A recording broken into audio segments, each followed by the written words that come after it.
Pilgrims and Crusades.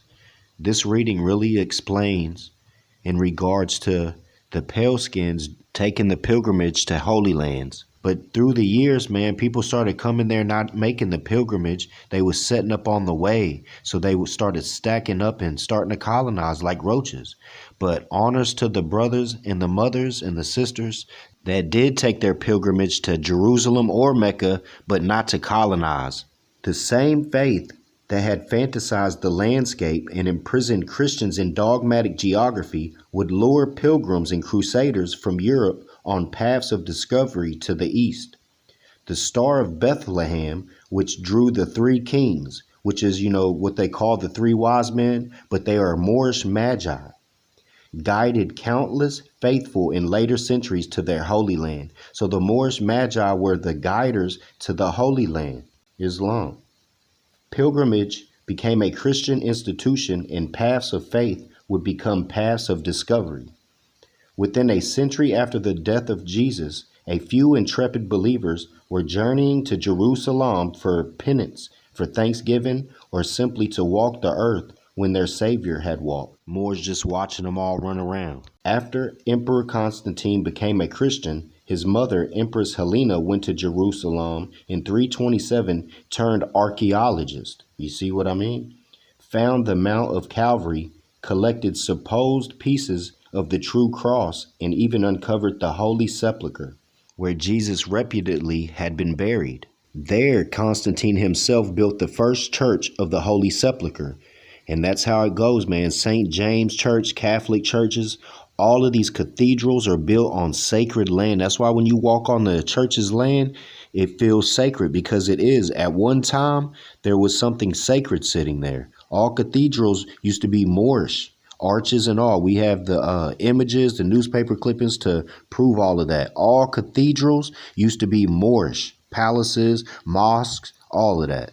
The learned St. Jerome settled in 386 in a monastery in Bethlehem, provided by the noble Roman lady St. Paula, where he instructed pilgrims after they had visited the holy places.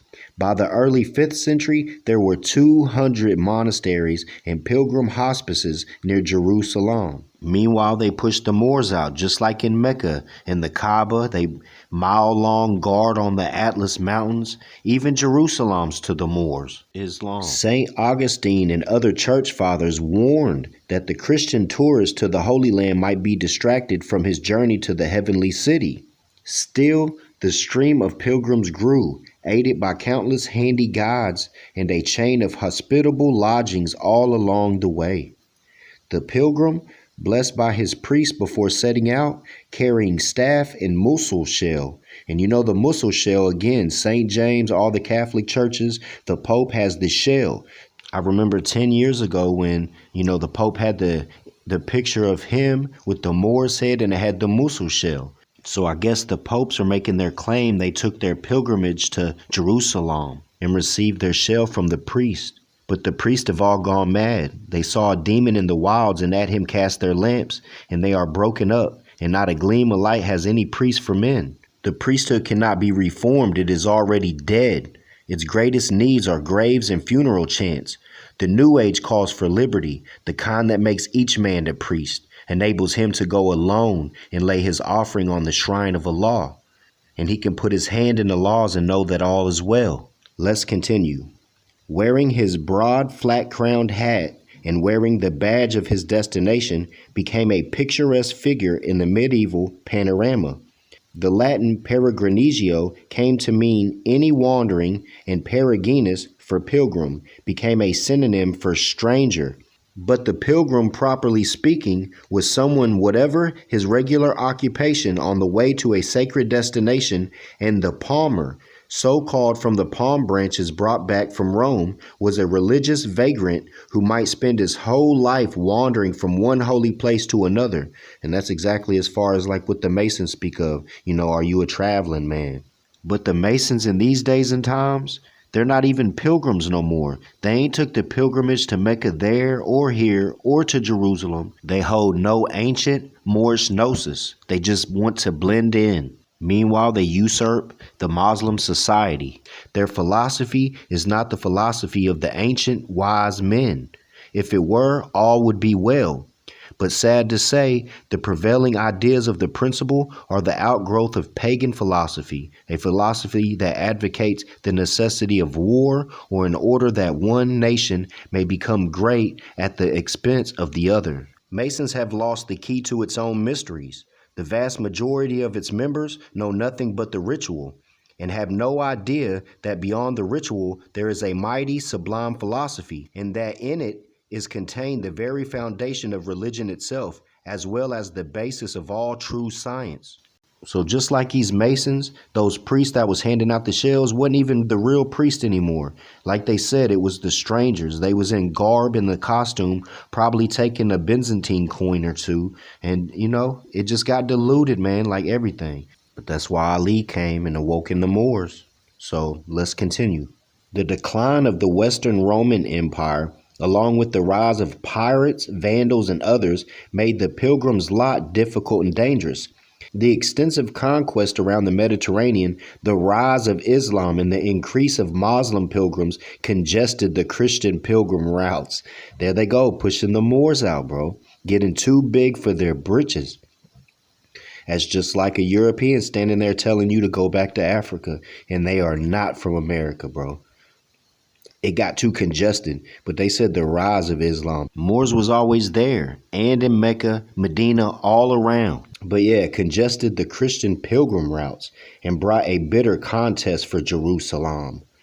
It was from the rock at the Temple Mount, site of the Temple of Solomon, that Muhammad had ascended into heaven.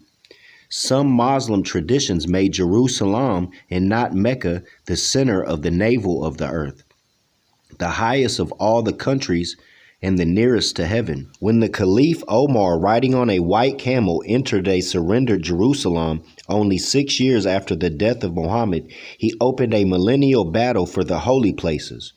And remember, there was a lot of them that felt like Ali wasn't the successor, right?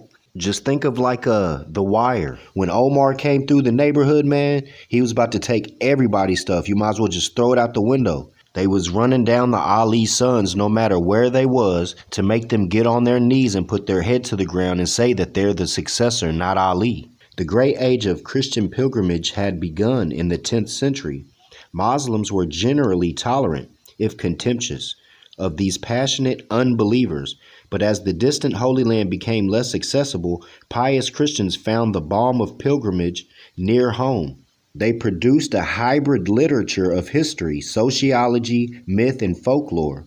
In the popular Guide de Pèlerin, one could read of the pilgrim who had asked a woman in Villeneuve for a piece of the loaf of bread she was baking under hot ashes in her oven. She refused, and when she went for her loaf, she found only a round stone. Man, they was over there still in Jerusalem butter bread.